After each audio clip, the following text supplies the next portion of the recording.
नमस्ते दोस्तों। आज मैं आपको एक ऐसी कहानी सुनाने जा रहा हूँ जो बताती है कि कैसे एक राजा का फैसला उसकी पूरी जिंदगी बदल देता है। ये कहानी हमें सिखाती है कि किसी भी काम को करने से पहले उसके पीछे की वजह को समझना कितना जरूरी है, क्योंकि कई बार जो हमें सही लगता है वह असल में गलत होता है और उसका अंजाम बहुत बुरा हो सकता है।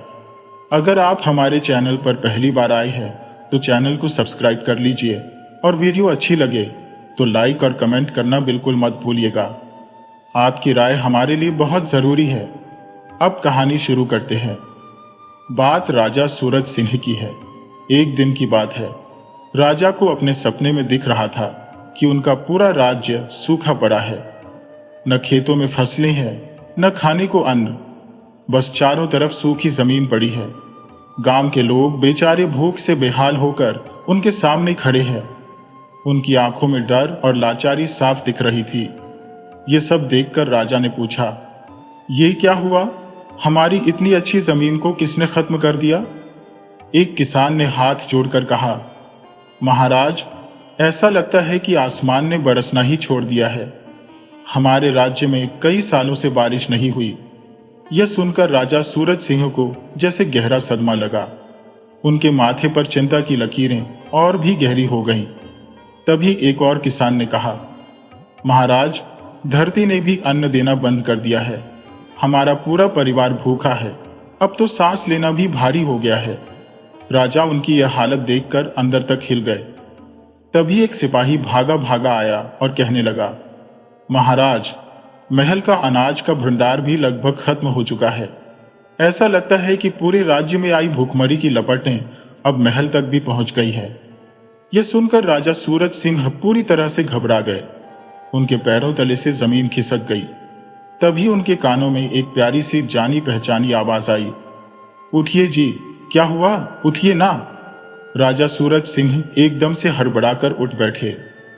उनका पूरा शरीर पसीने से भीगा हुआ था। चेहरा डर से बिल्कुल पीला पड़ा था। उन्होंने अपनी पत्नी रूप सुंदरी से कहा, इसका मतलब मैं सपना देख रहा था?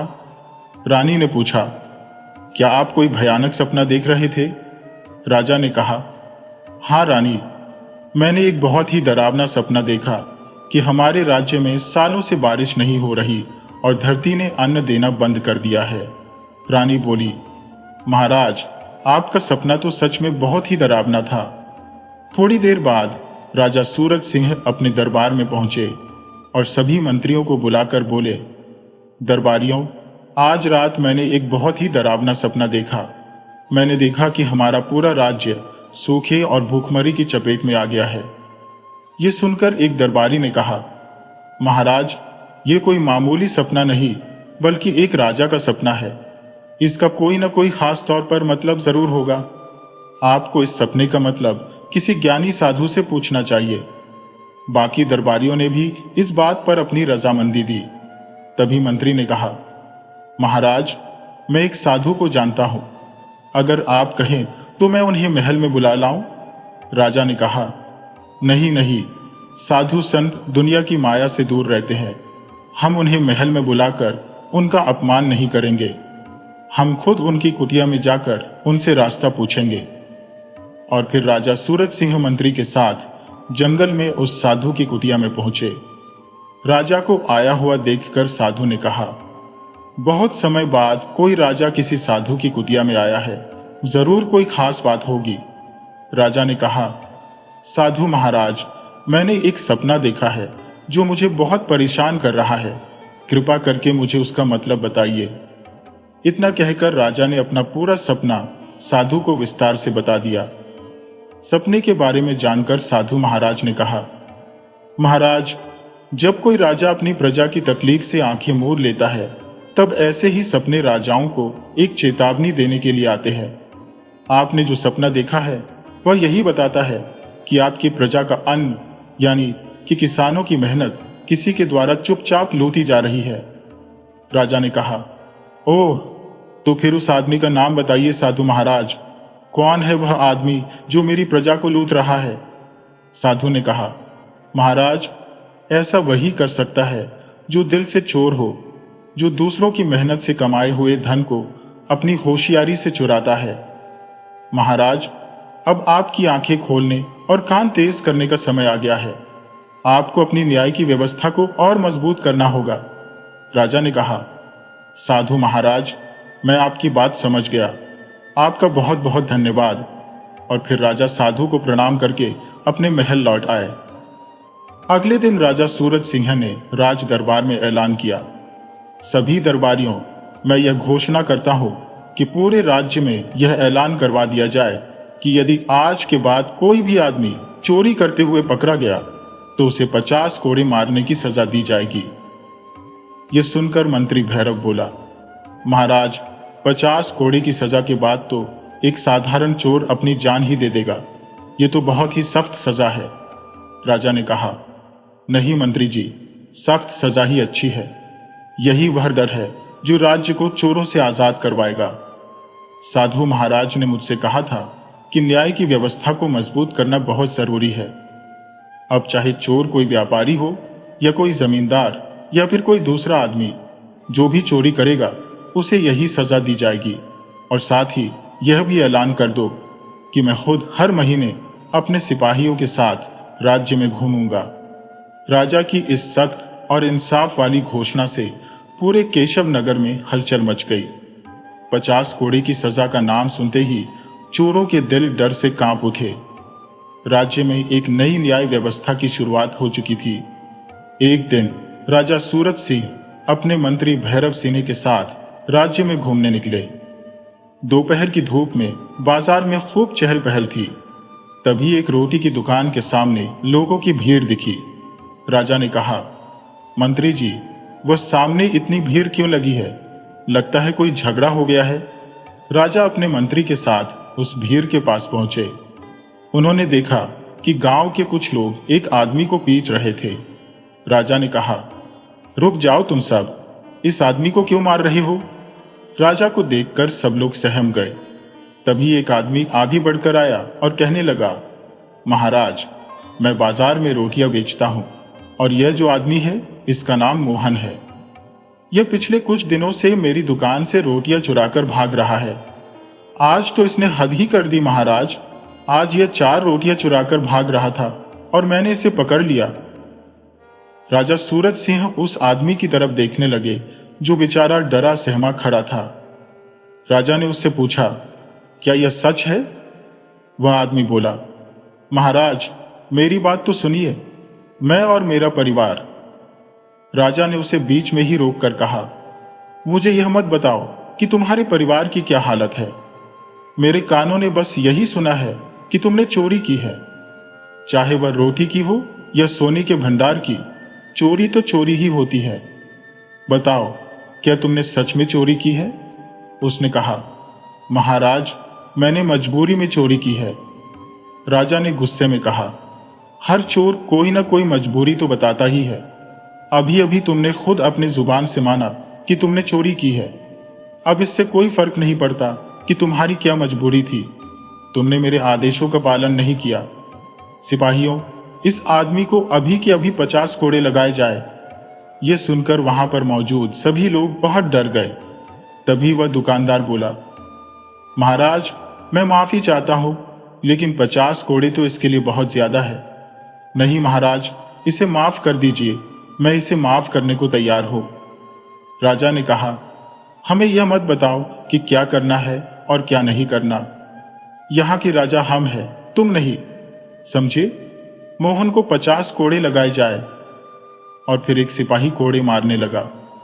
बेचारा मोहन 20 कोड़े भी सह नहीं पाया और उसने दम तोड़ दिया। मोहन की लाश देखकर राजा सूरज सिंह गंभीर हो गए। उन्होंने मंत्री की ओर देखा और बोले, लगता है यह पहले से ही बीमार था। मंत्री जी, इसके परिवार का पता लगाओ और उनकी कुछ मदद भी कर देना। यह कहकर राजा सूरज सिंह सीधे अपने महल लौट गए। समय ऐसे ही बीता।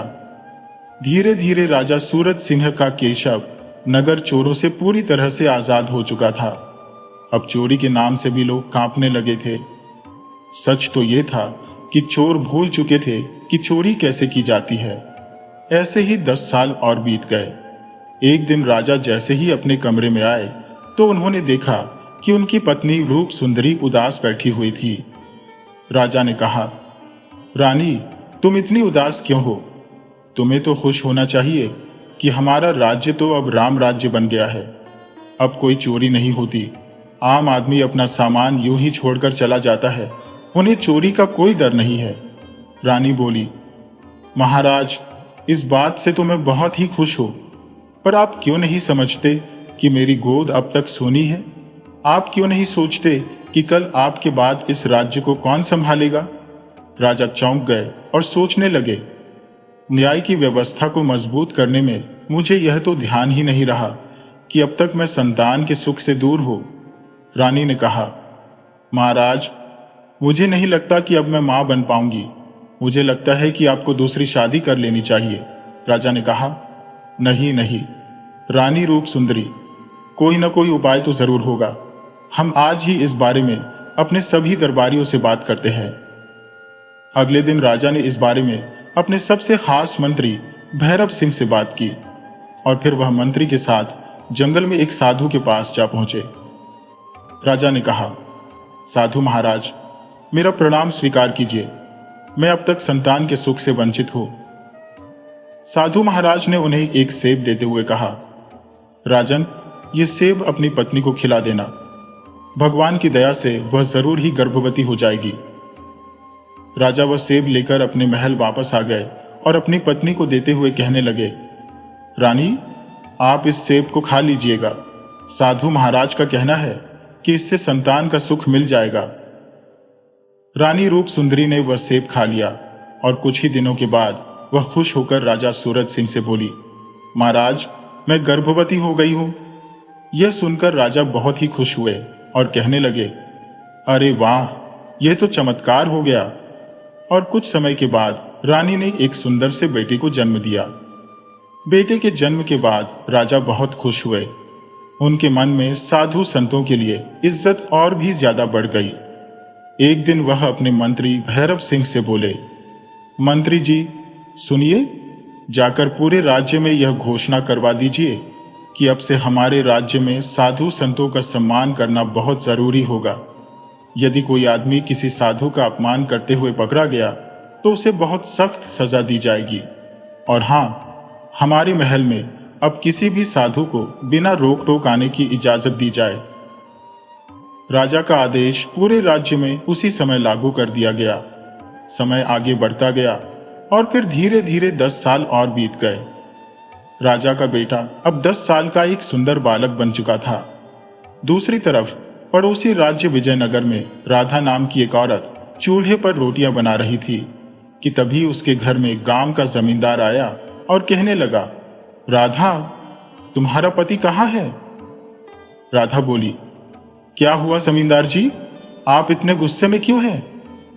जमींदार बोला, अरे क्या बताऊं, कल रात मेरी हवेली में गहनों की चोरी हो गई है और मुझे पूरा शक है। अरे शक नहीं, बल्कि पूरा यकीन है कि वह चोरी तुम्हारे पति ने की है। उसी समय राधा का पति आदित्य वहां पर आ गया और कहने लगा, जमींदार, तुमसे बाकी लोग डरते होंगे, मैं नहीं डरता। अगर तुमने मेरी पत्नी से ऊंची आवाज में बात की ना तो मुझसे बुरा कोई नहीं होगा। जमींदार बोला, अरे वाह, एक तो चोरी ऊपर से सीनाजोरी। ये बताओ कि मेरी तिजोरी के गहने तुमने कहां बेचे हैं? आदित्य बोला, जमींदार, तुम्हारे पास क्या सबूत है? अगर सबूत होता ना तो अब तक तुम जेल में होते। ठीक उसी समय वहां पर गांव का मुखिया आ गया और उसके साथ गांव के कुछ लोग भी थे। जमींदार कहने लगा, मुखिया जी, देखिए, एक तो इसने चोरी की है, ऊपर से सबूत मांग रहा है। मुखिया बोला, आदित्य, इस गांव का हर आदमी जानता है कि तुम चोर हो, इसलिए शक सीधा तुम ही पर जाता है। मैं तुम्हें 2 दिन का समय देता हूं। अगर तुमने गांव खाली नहीं किया तो हम सब मिलकर तुम्हारे घर में आग लगा देंगे। मुखिया, जमींदार और गांव वाले वहां से चले गए। परेशान होकर राधा अपने पति से कहने लगी, बस यही दिन देखना बाकी रह गया था। कितनी बार तुमसे कहा है कि कोई मेहनत का काम करो, चोरी मत करो। अब समझ में आया कि कल रात तुम देर से क्यों आए थे। जमींदार के घर जो चोरी हुई है वह तुमने की थी ना? आदित्य बोला, अरे अगर चोर चोरी नहीं करेगा तो क्या करेगा राधा? राधा ने कहा, गांव वाले हमें गांव से निकालने की धमकी देकर गए हैं, अब हम कहां जाएंगे? अरे राधा चिंता मत करो, हम केशव नगर जाएंगे। उसकी बात सुनकर राधा हैरान रह गई और बोली, क्या कहा? केशव नगर? तुम क्या पागल हो गए हो? तुम्हें केशव नगर राज्य का कानून मालूम नहीं? वहां कोई भी चोरी नहीं कर सकता, वह तो चोर मुक्त राज्य है।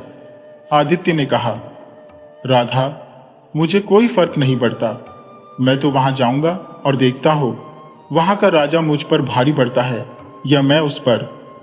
राधा ने कहा, अजी मैं कहती हूं आप कोई काम क्यों नहीं करते?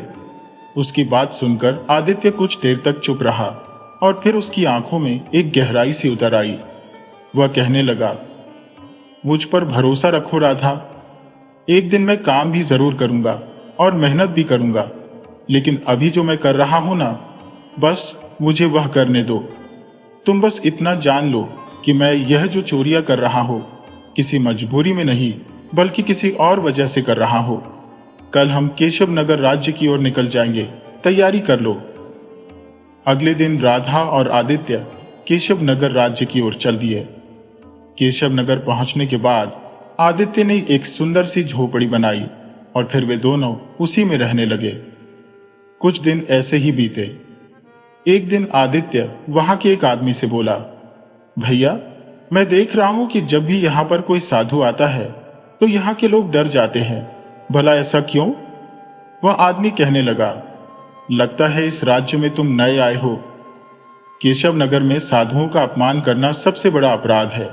अगर किसी साधु को बुरा लग गया तो बहुत सख्त सजा मिलती है, इसलिए लोग डरते रहते हैं। गलती से भी कोई गलती नहीं करना चाहता। चलो भैया अब मैं चलता हूं। इतना कहकर वह आदमी वहां से चला गया। ये सारी बात जानकर आदित्य गहरी सोच में पड़ गया और अपनी झोपड़ी की ओर बढ़ गया। वह अपनी पत्नी से कहने लगा, राधा तू पूछती थी ना कि मैं चोरी कब छोड़ूंगा, अब वह समय आ गया है। राधा बोली, यह तो बहुत ही अच्छी बात है, लेकिन अब तुम क्या करोगे? मैं केशव नगर का राजा बनूंगा और तुम रानी बनोगी। अगले दिन आदित्य ने एक साधु का रूप बना लिया। राधा बोली, यह सब क्या है? तुम साधु बनकर कहां जा रहे हो? आदित्य बोला, कहीं पर चोरी करने नहीं जा रहा, तुम बस सवाल पूछना बंद करो, समय आने पर मैं तुम्हें सब बता दूंगा। आदित्य साधु के रूप में महल के मुख्य दरवाजे से होता हुआ सीधा राज दरबार में जा पहुंचा, क्योंकि राजा सूरज सिंह के दरबार में किसी भी साधु को सीधा अंदर आने की पूरी इजाजत थी। राजा अपने मंत्री के साथ बैठे हुए थे। साधु को देखकर वह कहने लगे, साधु महाराज आपका स्वागत है। साधु बोला, राजन सुना है कि आपके राज्य में साधु संतों का अपमान करना गलत है। ये सुनकर मैं बहुत खुश हूं और मुझे लगा कि आपसे मिलना चाहिए, इसलिए मैं आपसे मिलने के लिए महल में आ गया। राजा बोला, आपने बहुत ही अच्छा काम किया साधु महाराज, कहिए मैं आपकी क्या सेवा कर सकता हूं? साधु बोला, महाराज मैं आपकी बुद्धिमानी की परीक्षा लेना चाहता हूं। अगर आपने मेरे 3 सवालों के जवाब सही सही दे दिए तो मैं आपकी समझ का सम्मान करूंगा, लेकिन अगर आप सही जवाब न दे पाए तो मैं समझूंगा कि आप में बुद्धिमानी की कमी है और एक कमजोर दिमाग वाला आदमी किसी राज्य का राजा नहीं बन सकता, इसलिए आप राजा होने के लायक नहीं माने जाएंगे। ठीक है साधु महाराज, आप सवाल पूछ सकते हैं। नहीं राजन, पहले आप वचन दीजिए कि यदि आप मेरे सवालों का जवाब नहीं दे पाए तो आपको अपनी राजा गद्दी छोड़नी होगी, और यदि आपके राज्य में कोई भी आदमी उन 3 सवालों का जवाब दे देगा तो आप खुद अपने हाथों से उसे मुकुट पहनाएंगे और उसे इस राज्य का नया राजा बनाएंगे। ये सुनकर राजा सोच में पड़ गया। वह बोला, साधु महाराज आपने तो हमें मुश्किल में डाल दिया। साधु मुस्कुराते हुए कहने लगा, राजन यह आपके बनाए हुए ही नियम है और उन नियमों के हिसाब से साधु का अपमान करना सजा का हकदार है। यदि आप मेरी बात मानने से मना करते हैं तो फिर यह मेरा अपमान समझा जाएगा। राजा कुछ देर तक चुप रहा और फिर गंभीर होकर बोला, ठीक है साधु महाराज, मैं आपको वचन देता हूं। साधु बोला, तो सुनिए, ये है मेरे 3 सवाल। पहला सवाल है, वो कौन सी चीज है जो जितनी बांधी जाती है उतनी ही बढ़ती जाती है? दूसरा सवाल है, वह क्या है जो बिना पंख के उड़ती है और बिना मुंह के बोलती है और बिना शरीर के हर जगह पहुंच जाती है? तीसरा सवाल है, वह कौन है जो न दिखाई देता है न सुनाई देता है, परंतु सबसे बड़ी ताकत वही रखता है? साधु के यह 3 सवाल सुनकर पूरे दरबार में जैसे एक शांति सी छा गई। राजा सूरज सिंह भी चुप हो गए, मंत्री भैरव भी सोच में पड़ गए। सारे दरबारी एक दूसरे का मुंह देखने लगे। राजा बोला, साधु महाराज, यह सवाल आसान नहीं है, मुझे थोड़ा समय चाहिए। राजन, समय नहीं, जवाब चाहिए। आपने वचन दिया था, यदि आप जवाब नहीं दे सके तो राजगद्दी का फैसला इसी समय करना होगा। यह सुनकर राजा बिल्कुल चुप हो गए। मंत्री भैरव सिंह भी कुछ न कर पाए और फिर साधु ने कहा, पूरे राज्य में यह घोषणा करवा दी जाए, जो कोई भी आदमी मेरे इन 3 सवालों का जवाब देगा वही इस राज्य का नया राजा बनेगा। राजन, यदि आपने वचन तोड़ा तो आपके महल और आपके राज्य की राख भी नहीं बचेगी। ये कहकर साधु बना हुआ आदित्य वहां से चला गया और राजा सूरज सिंह ने भारी मन से राज्य में यह घोषणा करवा दी कि जो कोई भी उनके 3 सवालों का जवाब देगा वही राज्य का अगला राजा बनेगा। पहला सवाल है कि वह कौन सी चीज है जो जितनी बांधी जाती है उतनी ही बढ़ती जाती है? दूसरा सवाल है, वह क्या है जो बिना पंखों के उड़ती है, बिना मुंह के बोलती है और बिना शरीर के हर जगह पर पहुंच जाती है? तीसरा सवाल है, वह कौन है जो न दिखाई देता है न सुनाई देता है, पर सबसे बड़ी ताकत वही रखता है? सोचो, समझो और जवाब लेकर राजमहल में पहुंचो। राज्य के कोने कोने में यह आवाज फैल चुकी थी। दूसरी तरफ राधा अपने पति से कहने लगी, आदित्य, तुमने सुना राजा सूरज सिंह ने क्या घोषणा करवाई है? हाँ हाँ, पता है, और वह घोषणा करवाने के लिए मैंने ही उससे कहा था। इसका मतलब यह है कि तुम साधु के रूप में राजा के महल में गए थे और वह सवाल तुमने ही पूछे थे? हाँ राधा, वह साधु मैं ही था और अब मैं ही उन सवालों के जवाब देने के लिए राजा के महल में जा रहा हूं। राधा ने परेशान होकर कहा, कहीं तुम पकड़े न जाओ। आदित्य ने कहा, राधा, मैंने अपने पूरे जीवन में जितनी भी चोरियां की है, आज तक कभी भी मैं पकड़ा नहीं गया, और आज मैं अपने जीवन की सबसे बड़ी चोरी करने के लिए जा रहा हूं, और यह मेरी आखिरी चोरी होगी, और यह पूरे राज्य की चोरी होगी, और वह भी राजा की आंखों के सामने से। बस तुम देखती जाओ। यह कहकर आदित्य वहां से चला गया। अगले दिन आदित्य सीधा राज दरबार में जा पहुंचा। राजा ने उससे पूछा, तो क्या तुम जानते हो कि मेरे 3 सवालों के जवाब क्या है? आदित्य बोला, सबसे पहले महाराज को मेरा प्रणाम। महाराज, मैं बिल्कुल जानता हूं। तो पहले सवाल का जवाब दो, वह कौन सी चीज है जो जितनी बांटी जाती है उतनी ही बढ़ती जाती है? यह तो बहुत ही आसान सा सवाल है महाराज, वह है प्रेम। प्रेम को जितना बांटा जाता है वह उतना ही बढ़ता जाता है। ठीक है, दूसरा सवाल है, वह क्या है जो बिना पंख के उड़ती है, बिना मुंह के बोलती है और बिना शरीर के हर जगह पहुंच जाती है? महाराज, इसका जवाब है हमारे विचार। ठीक है, तो तीसरा सवाल सुनो, वह कौन है जो न दिखाई देता है न सुनाई देता है और सबसे बड़ी ताकत वही रखता है? महाराज, वह है हमारी आस्था, यानी कि श्रद्धा। उसके 3 जवाब सुनकर दरबार में एक शांति सी छा गई। आदित्य उसी समय बिना रुके वहां से लौट गया और कुछ ही देर के बाद वह साधु के रूप में दोबारा से दरबार में आया और बोला, राजन, क्या तुम्हें मेरे सवालों का जवाब देने के लिए कोई मिला या नहीं? राजा ने कहा, साधु महाराज, किसी ने प्रेम, विचार और आस्था जवाब दिए हैं। साधु बोला, अच्छा, यह तो उसने बिल्कुल सही जवाब दिए हैं। जिसने भी यह जवाब दिए हैं उसे आज ही राज्य का अगला राजा घोषित कर दिया जाए। अगर आज सूरज ढलने से पहले तुमने यह काम नहीं किया तो तुम्हारे राज्य में बहुत तबाही आ जाएगी। राजा बोला, साधु महाराज, लेकिन आप जो कह रहे हैं मैं तो आपके सामने ही अपना मुकुट सौंपना चाहता हूँ। राजन, मैं एक राज्य में 1 या 2 दिन से ज्यादा नहीं रुकता। मुझे तुम पर भरोसा है, क्योंकि तुम्हारी आंखों में मैंने साधु के लिए सम्मान देखा है। ये कहकर साधु वहां से चला गया। राजा सूरज सिंह ने तुरंत सिपाहियों को आदेश दिया कि उस आदमी को ढूंढ कर लाया जाए जो यह जवाब देकर गया था। सिपाही आदित्य की झोपड़ी में पहुंचे और आदित्य और राधा को महल में लेकर आ गए। और फिर राजा ने दरबार में सबके सामने कहा कि आज से आदित्य केशव नगर का नया महाराजा होगा। आदित्य को मुकुट पहनाया गया और सिंहासन पर बैठने के लिए कहा गया। इसके बाद महल में नगाड़े बजे। शाही कपड़ों में आदित्य सिंहासन पर बैठ गया और उसने अपना पहला आदेश दिया, सिपाहियों, सूरज सिंह और उसके परिवार को बंदी बनाकर जेल में डाल दिया जाए। यह तुम क्या कह रहे हो आदित्य? आदित्य बोला, तुम नहीं, आप। अब से मैं केशव नगर का नया महाराजा हूं। मेरा आदेश मानना इस राज्य के हर सिपाही और प्रजा का कर्तव्य है। सूरज सिंह, उनकी रानी और उनके बेटे को सिपाहियों के द्वारा जेल में डाल दिया गया। जेल में रानी अपने पति से कहने लगी, महाराज, आपने बहुत बड़ी गलती कर दी। राज्य किसी साधु के वचन से नहीं चलता।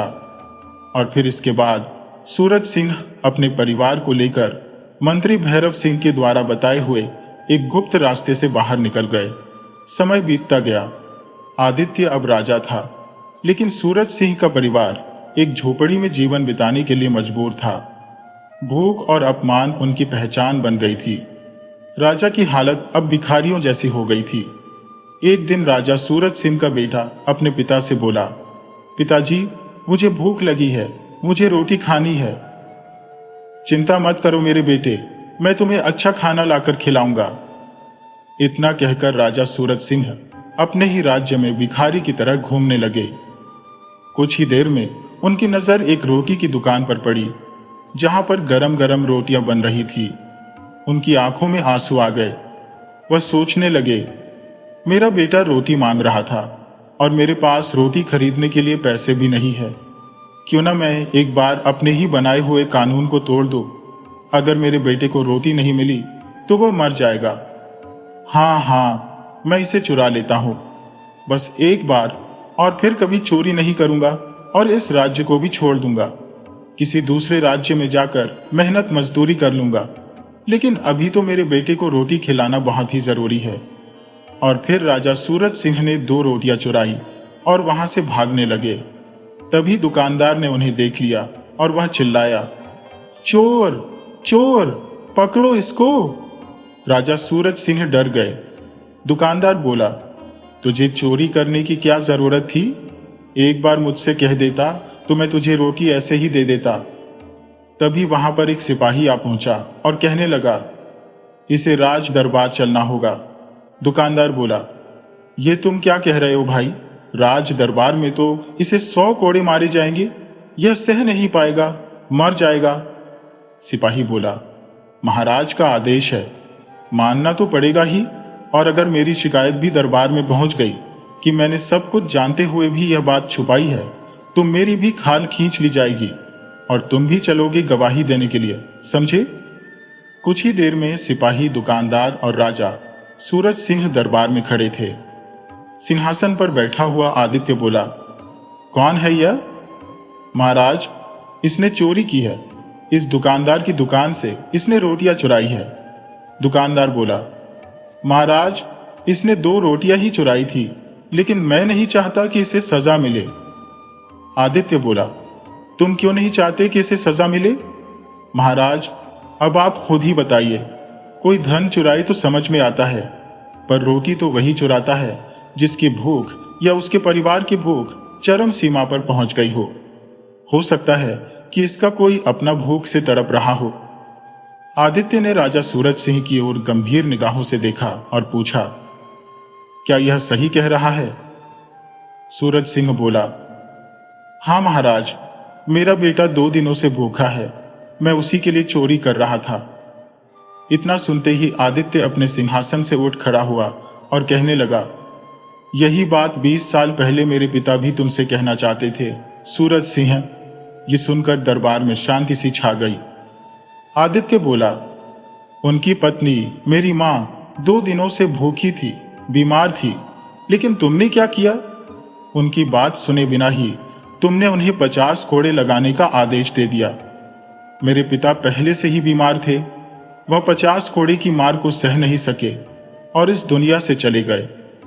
जब मेरी माँ को यह खबर मिली तो वह भी यह सदमा झेल नहीं सकी और उसने भी मेरा साथ छोड़ दिया। तुमने रोटी चुराने के अपराध में मेरे पिता को मार डाला।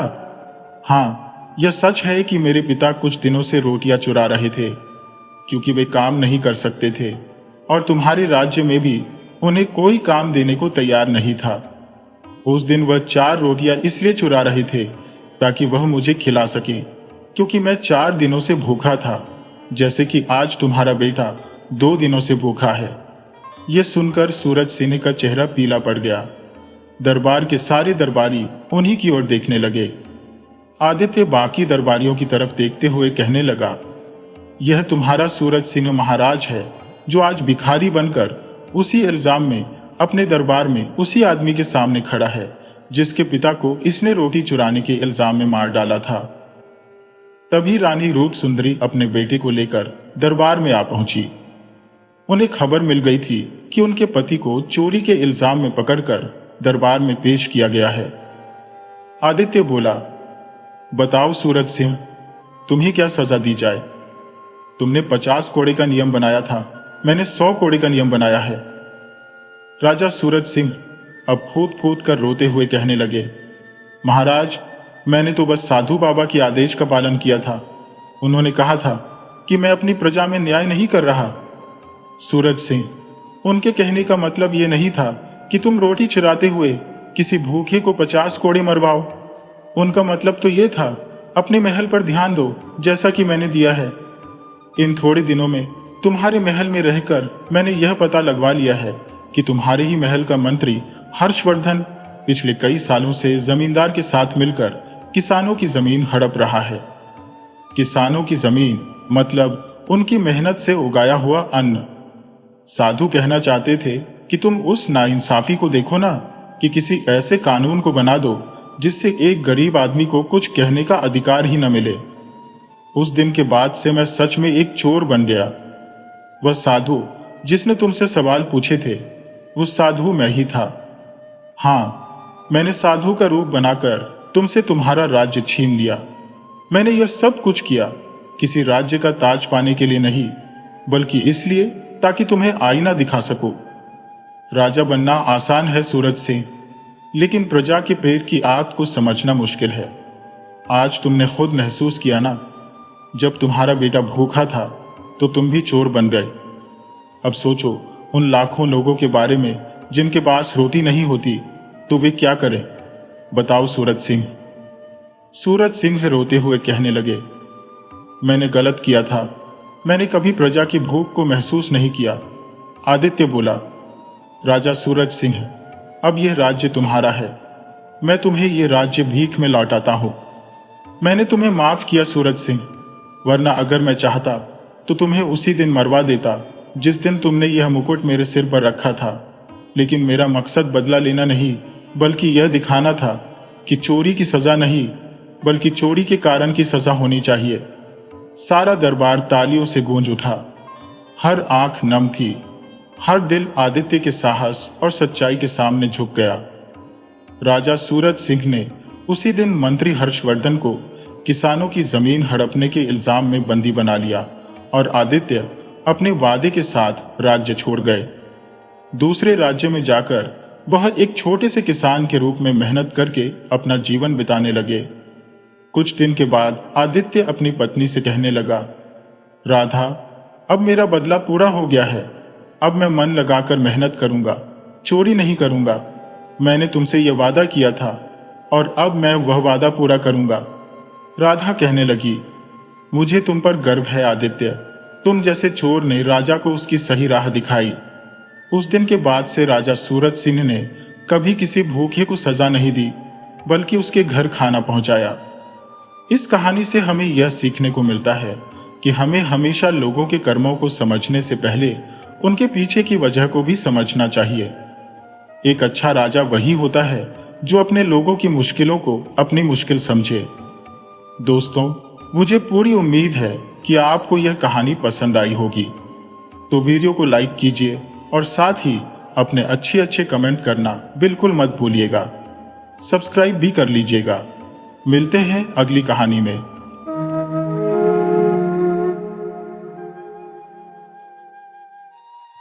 एक गांव में एक ब्राह्मण रहता था। वह बहुत गरीब था। इस वजह से भिक्षा मांगकर अपना और अपने परिवार का पेट पालता था। वह इतना गरीब था कि कभी कभी उसे भिक्षा पर ही गुजारा करना पड़ता था। कभी कभी जब भिक्षा ज्यादा नहीं मिलती थी तो ब्राह्मण और उसके परिवार को आधे पेट भूखा ही सोना पड़ता था। उसके दिन बड़ी कठिनाई से गुजरने लगे। ब्राह्मण को लगने लगा था कि भिक्षा अब कम मिल रही है, जिससे उसके परिवार का गुजारा नहीं हो सकता। इसलिए उसने सोचा कि मुझे राजा के पास जाना चाहिए, क्योंकि जो इस देश का राजा था वह बहुत दयालु था। वह ब्राह्मणों की बड़ी मदद करता था। जो भी उसके पास मदद के लिए जाता था उसकी वह बहुत मदद करता था। ब्राह्मण ने यह विचार कर लिया कि वह राज दरबार में जाएगा और राजा से कुछ मदद लेकर आएगा।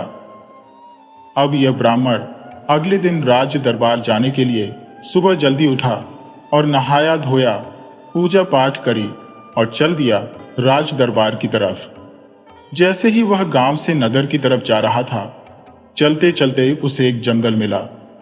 जंगल से जब ब्राह्मण गुजर रहा था तो उसे एक पेड़ के पास एक सांप दिखाई दिया।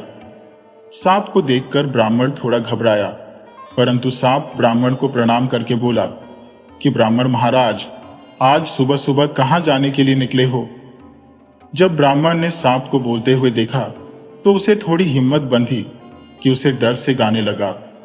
तब ब्राह्मण ने अपनी समस्या सांप को बताई कि मैं बहुत गरीब हूं और राजा से सहायता लेने के लिए जा रहा हूं। तो सांप ने कहा, मुझे पता है आपकी समस्या क्या है। यह समस्या लेकर आप राजा के पास जा रहे हो। तुम्हारे घर में इस समय बहुत गरीबी छाई हुई है, इसलिए राजा से मदद लेने जा रहे हो। ब्राह्मण ने कहा, आप तो सर्प देवता सब जानते हो? सर्प ने कहा कि हाँ ब्राह्मण, मैं एक जादुई सांप हूं और भविष्यवाणी कर सकता हूं, क्योंकि मुझे आने वाले समय का ज्ञान है कि आगे क्या होने वाला है। ब्राह्मण ने कहा कि जय हो सर्प देवता। महाराज, आप कैसी भविष्यवाणी करते हैं? सर्प ने कहा कि हे ब्राह्मण देवता, महाराज, मैं तुम्हें एक भविष्यवाणी सुनाता हूं। तुम जो महाराज को जाकर बता देना, लेकिन मेरी शर्त है, जो धन तुम्हें राजा देगा उसका आधा धन तुम मुझे दोगे। ब्राह्मण ने सर्प देवता की शर्त मान ली। राजा सांप ने कहा कि राजा से कहना कि इस साल बहुत बड़ा, बहुत भारी अकाल पड़ेगा। प्रजा को बचाने के लिए जो भी उपाय करना है कर लेना। ब्राह्मण ने सर्प को धन्यवाद दिया और चल दिया राज दरबार की तरफ। जब वह ब्राह्मण राज दरबार में पहुंचा तो अगले दिन जब राज दरबार लगा तो ब्राह्मण को बड़े आदर सत्कार के साथ राजा ने आसन दिया और उसकी बहुत ही सेवा की। तब राजा ने ब्राह्मण से कहा कि हे ब्राह्मण देवता, आप क्या भविष्यवाणी बताना चाहते हो? ब्राह्मण ने कहा कि महाराज, राज दरबार में बुलाकर आपने मुझे बहुत ही मान सम्मान दिया है, क्योंकि मैं बहुत गरीब हूं। मेरे परिवार का गुजारा बड़ी मुश्किल से चलता है, इसीलिए मुझे एक भविष्यवाणी का आभास हुआ है और वही मैं आपको बताने आया हूं। क्योंकि अगर राजा को भविष्यवाणी पता होगी तो वह संकट से अपनी प्रजा को उबार लेगा। तब वह कहने लगा कि महाराज, मैंने भविष्यवाणी सुनी है कि कुछ दिनों बाद हमारे राज्य में बहुत बड़ा अकाल पड़ेगा, जिससे जनता त्राही त्राही कर उठेगी। इसलिए आप यदि चाहो तो पहले से ही अकाल से बचने का इंतजाम कर सकते हो। राजा ब्राह्मण से बहुत प्रसन्न हुए और ब्राह्मण को बहुत सा धन देकर विदा किया। वापस लौटते हुए ब्राह्मण तब उसी जंगल से निकलने लगा तो सोचने लगा, यदि सांप को मैंने धन दिया तो धन तो जल्दी समाप्त हो जाएगा। इसलिए ब्राह्मण रास्ता बदलकर दूसरे रास्ते से अपने गांव चला गया। भविष्यवाणी के अनुसार कुछ समय बाद बहुत बड़ा अकाल पड़ा, लेकिन राजा ने पहले से जानकारी होने से सारे इंतजाम कर लिए थे। इसलिए राजा को कोई समस्या नहीं हुई। 1 साल बीता, 2 साल बीते। ब्राह्मण का धन धीरे धीरे खत्म हो गया। ब्राह्मण फिर से राजा से मदद मांगने के लिए उसने जो निश्चय किया कि वह फिर से राजा से मदद मांगेगा। वह फिर सुबह जल्दी उठा, अपना नहाया धोया, भगवान भजन किया और चल दिया उसी जंगल के रास्ते। फिर उसे रास्ते में वह फिर वही सांप मिला। उसने सांप ने फिर राज पंडित से अभिवादन किया, उसको नमस्कार किया और सांप ने ब्राह्मण से कहा, आधा धन देने की शर्त पर मैं तुम्हें फिर से भविष्यवाणी एक बता सकता हूं।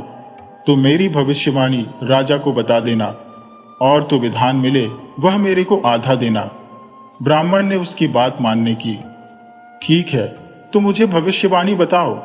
जो धन दूंगा राजा देगा, उसमें से आधा मैं तुम्हें दे दूंगा।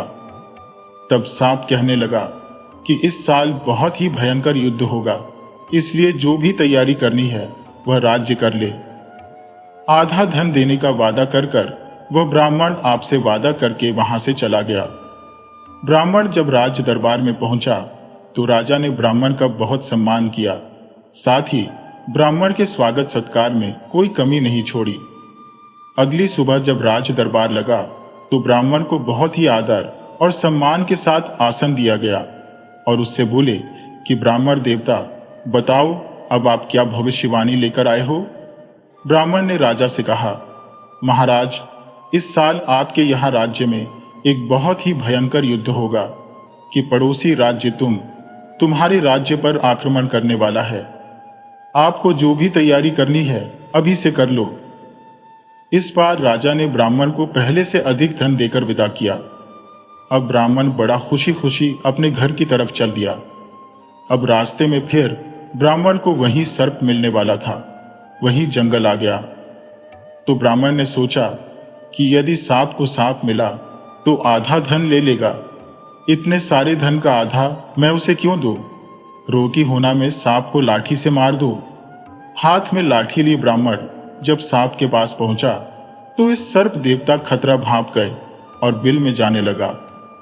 ब्राह्मण ने सांप के पीछे से लाठी से वार कर दिया, जिससे सांप की पूंछ कट गई, लेकिन सांप जीवित बच गया। सांप के भविष्यवाणी के अनुसार इस साल राजा के राज्य पर पड़ोसी राज्य ने चढ़ाई कर दी है और भयंकर युद्ध हुआ। लेकिन पहले से जानकारी होने के कारण राजा इस बार विजयी रहा।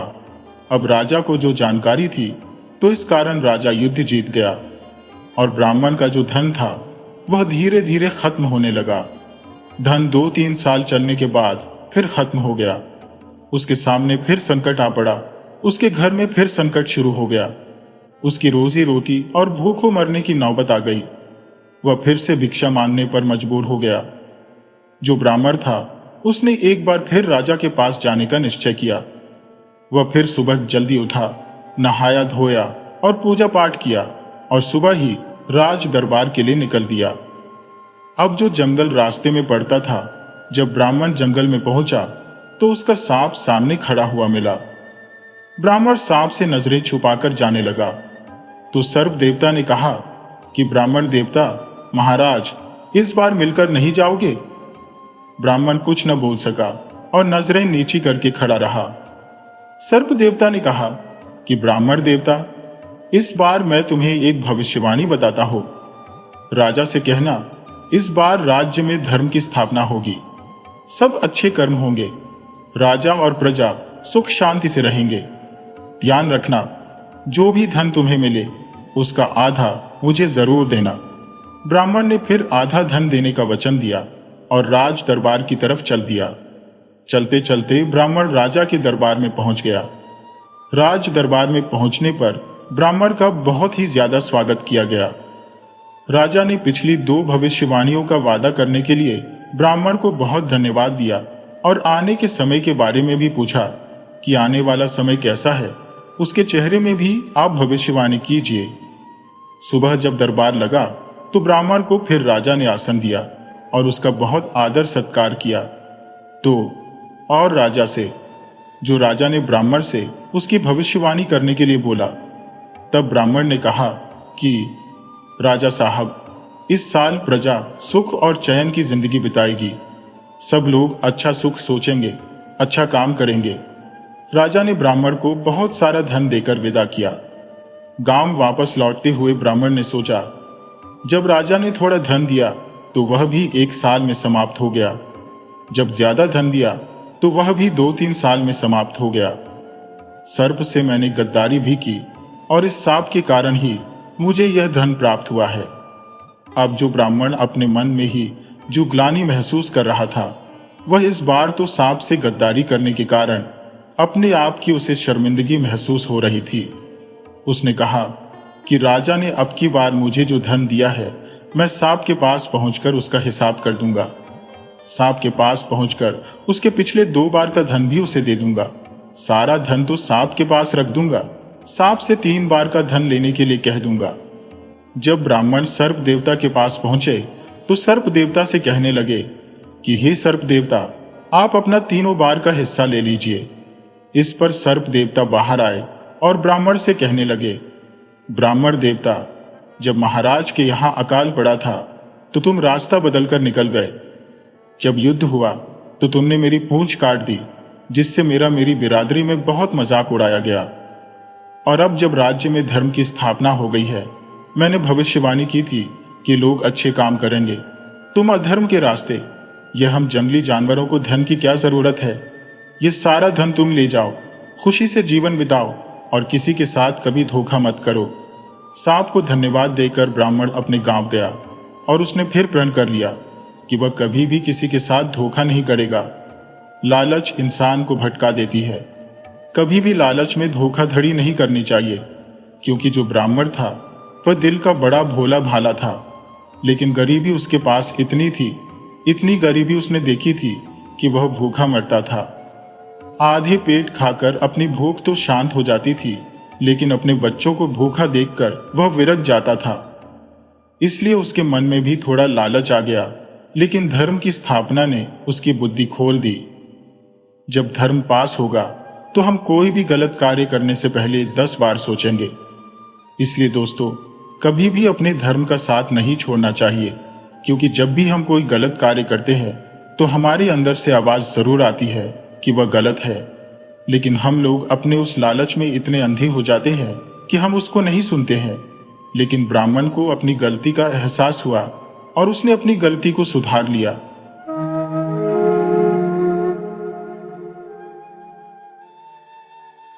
एक नगर में एक राजा और रानी रहते थे।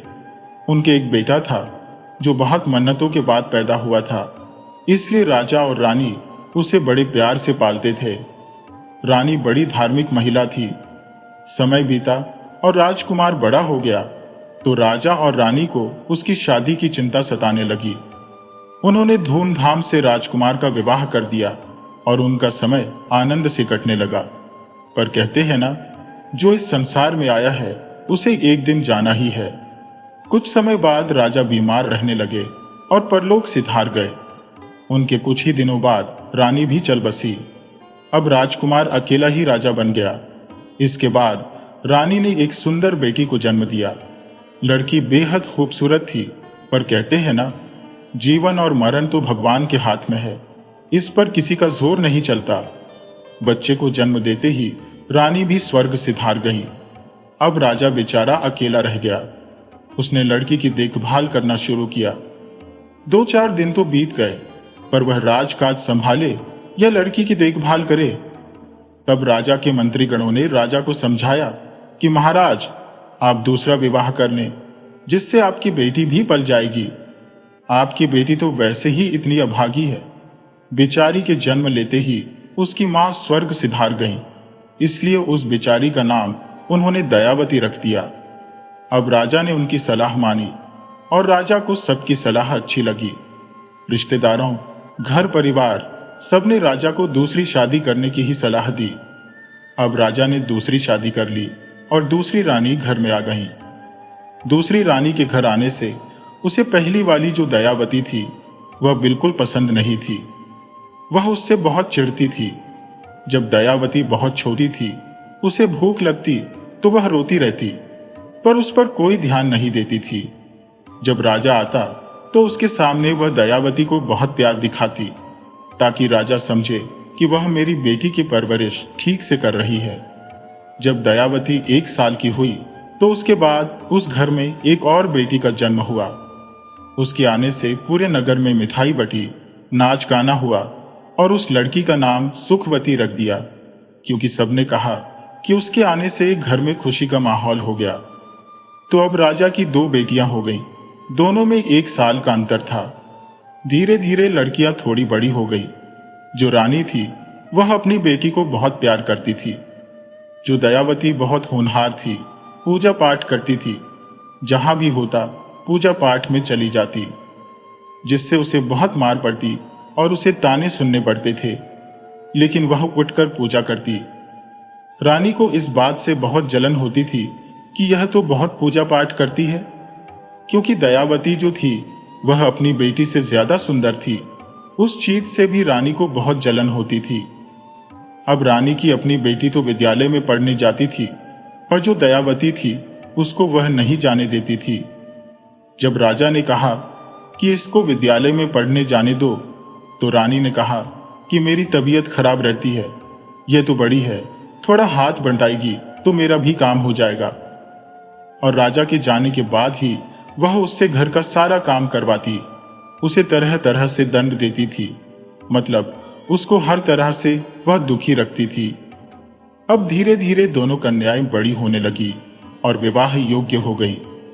राजा भी जान चुका था कि जो रानी है वह दयावती को बिल्कुल पसंद नहीं करती, उसके साथ सौतेला व्यवहार करती है। रानी ने कहा कि दयावती की शादी कर दो, जिससे कि हम इससे छुटकारा पा लें।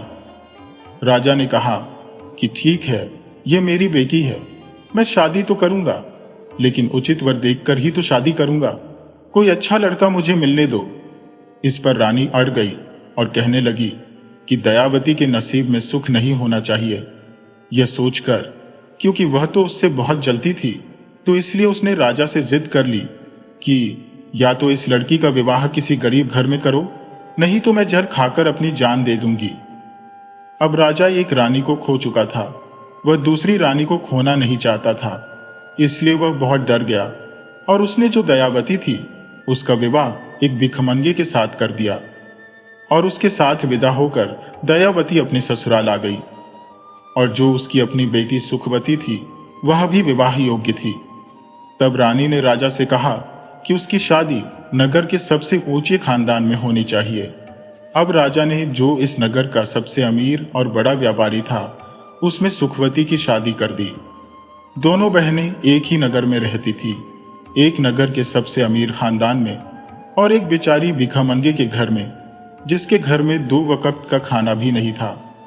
जो सुखवती का घर वाला तो जो व्यापारी था, उसके घर में तो हर तरह की मौज थी, और जो दयावती का पति भिखारी था और वह हाथ पैर से भी लाचार था, ऊपर से शराब पीता था, जिसकी वजह से वह बीमार रहता था।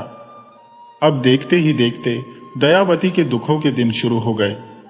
लोग उसे दुखवती के नाम से पुकारने लगे कि बेचारी ने जन्म लिया है, तब से ही दुख देख रही है। वह दूसरे के घरों में बर्तन मांजती, क्योंकि उसका एक बेटा भी हो गया था तो उसका पालन पोषण करती।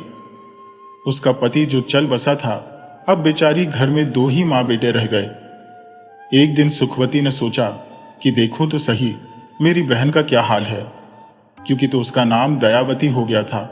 शादी से पहले सब लोग उसे दयावती कहते थे, लेकिन शादी के बाद तो उस पर दुखों का अंबार लग गया। अब वह उसके घर आई और कहने लगी, तूने सोचा क्यों न अपने घर का काम करें, एक नौकरानी मिल जाएगी। वह कहने लगी, तेरी हालत देखी नहीं जाती, इसीलिए मैं तेरे घर पर एक काम करती हूँ। तू मेरे घर काम करने के बदले में मुझे खाना दूंगी, जो तू और तेरा बेटा खा लेना। इस पर वह कहने लगी, वह बहुत भोली भाली थी, बहन के घर में झाड़ू पोछा करके जो मैं कुछ लाती हूँ उसे हम दोनों माँ बेटे खा लेते हैं, उसी से हमारा गुजारा चल रहा है। अब ऐसी बात है तो मैं अपनी बहन के घर भी काम कर दिया करूंगी, तू है तो मेरी बहन। अब दुखवती अगले दिन से सुखवती के घर जाने लगी। अब उसके घर सारा काम करती थी, लेकिन जो सुखवती थी वह सारा जो रात का बासी भोजन होता उसे दुखवती को दे देती थी, लेकिन दुखवती बेचारी कुछ नहीं बोलती। और चुपचाप लेकर आ जाती और अपने बच्चे को खिला देती थी। ऐसे ही दिन बीत रहे थे और दिवाली का त्योहार आ गया। दिवाली का त्योहार आ गया तो जो छोटा बच्चा था उसने देखा आस पड़ोस में पकवान बन रहे हैं, तो उसकी इच्छा भी पकवान खाने की हुई।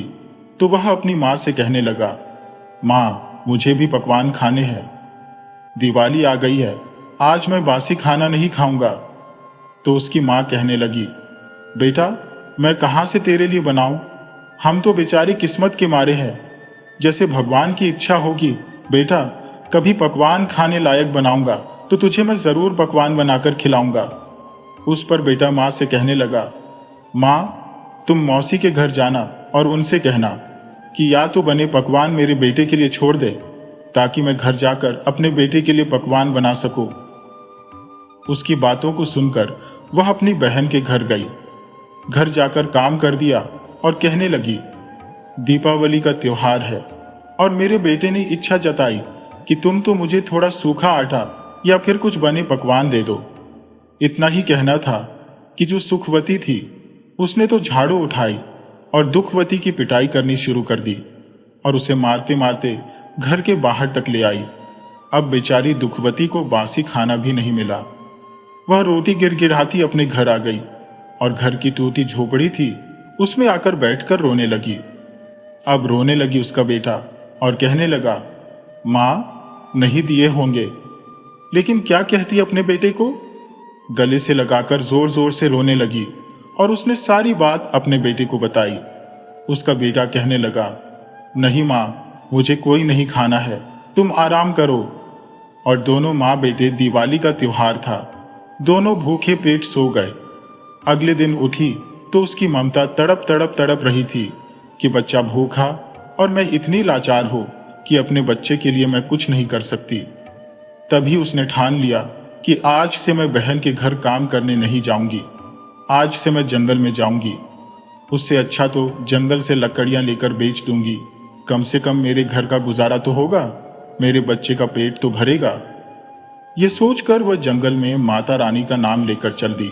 उसने कहा कि दुख तो जीवन का आधार है, ये तो जीवन में लगे रहेंगे, लेकिन मुझे हिम्मत नहीं हारनी चाहिए। और वह हिम्मत करके जंगल की तरफ बढ़ी।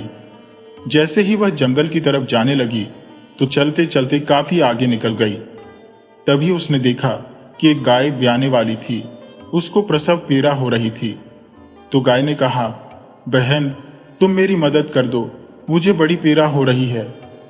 तो वह गाय के पास जाकर उसकी कमर पर हाथ सहलाने लगी, जिससे गाय की प्रसव पीड़ा कम हो गई। गाय ने अपने बछड़े को जन्म दिया तो गाय ने उसे बड़ा आशीर्वाद दिया। वह गाय की मदद करके जैसे ही आगे चली तो उसे एक नागिन दिखाई दी।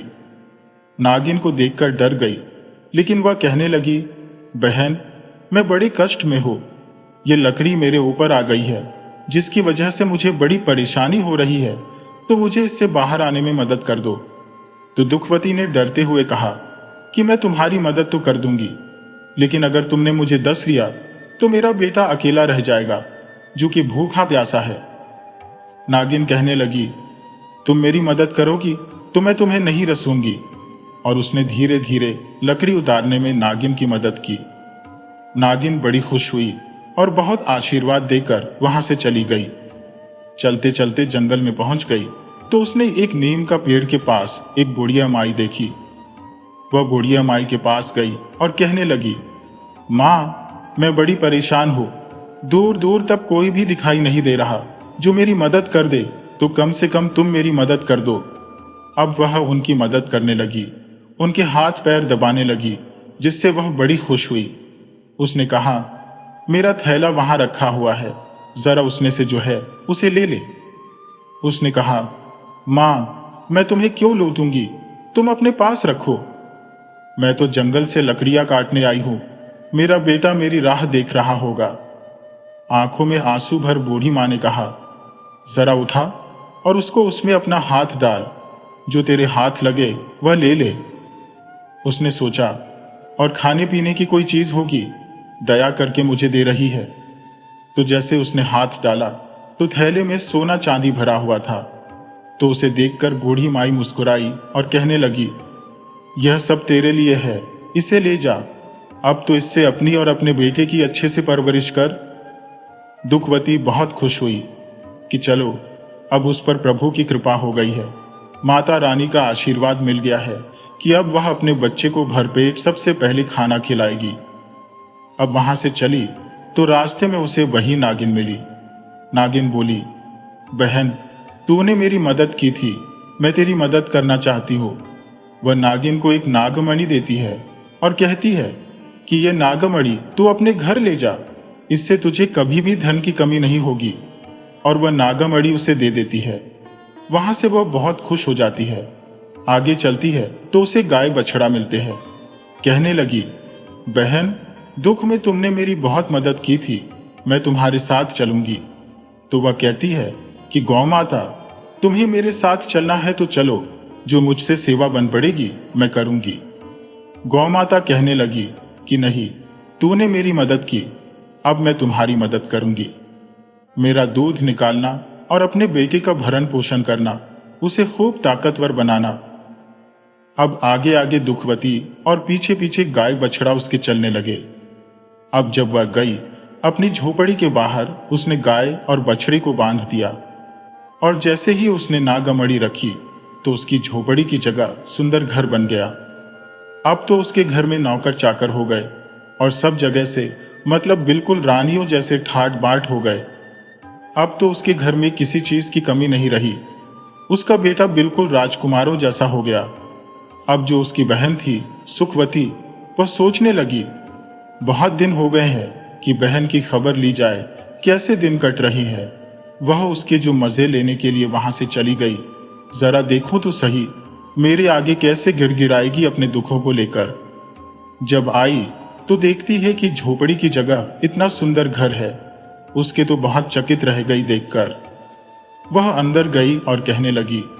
फिर उसने देखा उसके तो नौकर हो गए, लेकिन फिर भी घमंड तो उसके अंदर था। तो कहने लगी, आजकल तो तुम काम करने नहीं आती, मैं तो तुम्हारा इंतजार करती हूँ। इस पर वह कहने लगी कि एक काम कर, तू मुझे झाड़ू पोछा के बदले में खाना देती थी, लेकिन मैं तुझे ताजी बनाकर खाना दूंगी। अब ये बात उसे लग गई और वह तिलमिला उठी, पर झूठी मुस्कान लाकर वह कहने लगी, अरे बहन, गुस्सा क्यों होती है? सच सच बता, कहां से इतना माल चुरा कर लाई है? इस पर जो दुखवती कहती है, मैं क्यों किसी का माल चुराऊंगी, मेरे पर तो प्रभु की कृपा हुई। तो कहने लगी, सच सच बता, नहीं तो मैं राजा से शिकायत करके सूली पर चढ़वा दूंगी। अब बेचारी भोली भाली थी तो कुछ छल कपट तो जानती नहीं थी। तो उसने कहा कि तुमने मुझे मारा तो मैं जंगल में चली गई थी। उसने पूरी कहानी को बताया, कैसे उसे गाय ने मदद की, उसे नागमणि मिली, उसे सोना चांदी मिला, पूरी बात बता दी। अब सुखवती के मन में लालच आ गया। अगले दिन उसने एक पुरानी साड़ी पहनी और गरीब का वेश बनाया और जल्दी जंगल की तरफ चली गई। जंगल में चली तो सामने शेरनी दिखाई दी जो दहाड़ रही थी, जिसे देखकर सुखवती डर गई और वहां से जान बचाकर भागी। अब वह आगे गई तो आगे उसे वही नागिन फुफकारती हुई नजर आई। वहां से वह जान बचाकर भागी। फिर आगे जंगल में गई, क्योंकि उसे तो लालच था। लालच के बल वह वापस नहीं आ रही थी, तो आगे बढ़ती जा रही थी कि आज मैं भी दुखवती की तरह धन दौलत लेकर आऊंगी। अब जो वह चली गई, दुखवती के दिन फिर गए तो मैं भी, मेरा नाम तो सुखवती है, मुझे तो सुखी रहना है और धन दौलत लाकर और सुखी हो जाऊंगी। इसलिए वह चलते चलते उसी पेड़ के पास पहुंच गई जहां वह बूढ़ी माई बैठी हुई थी। बूढ़ी माई कोई और नहीं, साक्षात देवी थी। वह तो उनकी परीक्षा ले रही थी। उन्होंने जो सुखवती से कहा, अरे बेटी, इस जंगल में कोई दिखाई नहीं दे रहा है, जरा ये घड़ा तो पकड़ा दे, मुझे बड़ी प्यास लगी है। तो वह दुत्कार कर बोली, मेरे पास इतना टाइम है जो मैं तुम्हें पानी पिलाऊं? मैं तो यहां अपने किसी काम से आई हूं। बेचारी बूढ़ी माई चुप बैठ गई। थोड़ी देर बाद बूढ़ी माई फिर बोली, अरे बेटा, मेरे सिर में जुएं देखने हैं, बड़ी खुजली हो रही है। वह कहने लगी, तुझे क्या मैं जुएं देखने वाली लग रही हूं जो मैं तुम्हें देखूं, या तुम्हारी नौकर हो? इस तरीके से वह उस बुढ़िया को डपट देती है। अब बूढ़ी माई सब समझ जाती है कि यह तो साक्षात देवी थी। प्रभु की माया को कौन नहीं जानता।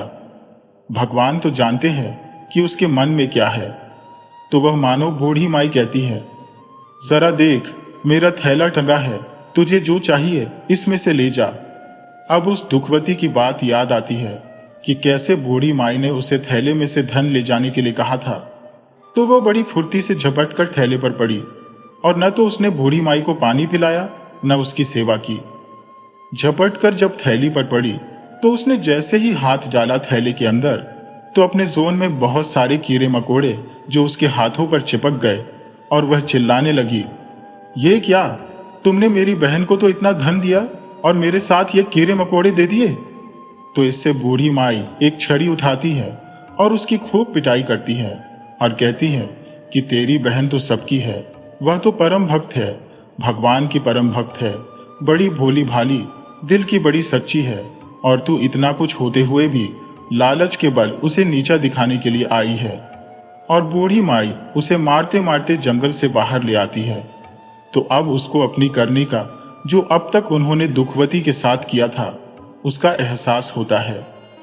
वह सीधी वहां से दुखवती के पास जाती है, उसके पैरों में गिरकर माफी मांगने लगती है कि बहन, बचपन से लेकर आज तक हमने तुम्हारे साथ बहुत बुरा किया था, तो हमें माफ कर दे। दुखवती तो दिल की कितनी अच्छी थी, उसे उठाकर अपने सीने से लगा लेती है और अपनी बहन को माफ कर देती है। उधर जो रानी थी, राजा रानी भी बूढ़े हो गए थे, तो रानी की भी आंखों की रोशनी चली गई। वह भी पछताती है कि उसने शायद अपनी सौतेली बेटी के साथ इतना बुरा व्यवहार किया, जिसकी सजा वह भुगत रही थी।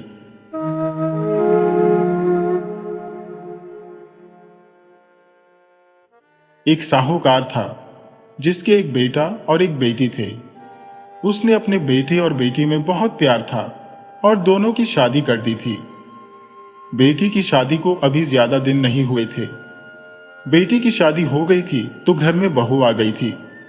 वह पहले से ही अपनी ननद को पसंद नहीं करती थी और उसने धीरे धीरे घर का सारा लेन देन, खर्चा पानी सब अपने हाथ में कर लिया। वह अपने पति के सबके खिलाफ कान भरती रहती, खासकर अपनी ननद के खिलाफ। उसे अपनी ननद का मायके आना बिल्कुल भी अच्छा नहीं लगता था, इसलिए वह घर का खर्चा भी अपनी मर्जी से चलाती थी। साहूकार बूढ़ा हो रहा था और उसने सारा व्यापार अपने बेटे को सौंप दिया था, इसलिए वह भी कुछ नहीं बोलता था। साहूकार और उसकी पत्नी जैसे उसकी बड़ी बहू चलाती थी, वैसे ही चलते, जैसे कहती वैसे ही करते, क्योंकि उसका पति उसके काबू में था। अब सावन का महीना आया। साहूकार ने अपने बेटे से कहा, बेटा, हमारी बेटी का पहला सावन है, तुम उसकी ससुराल जाओ और अपनी बहन को लिवा कर ले आओ। तभी बड़ी बहू ने बाप बेटे की बातें सुन ली और उसे अपने कमरे में लेकर चली गई। जब वह कमरे में गई तो अपने पति से कहने लगी, देखो जी, तुम्हारी बहन यहां आती है, मुझे अच्छा नहीं लगता। अब वह यहां आए तो यहां पर आकर उसका कितना खर्चा करना पड़ेगा। उसका भाई जो उसका पति था अपनी पत्नी से कहने लगा, देखो, यह तो परंपरा है, तीज सावन का महीना शुरू हो गया है।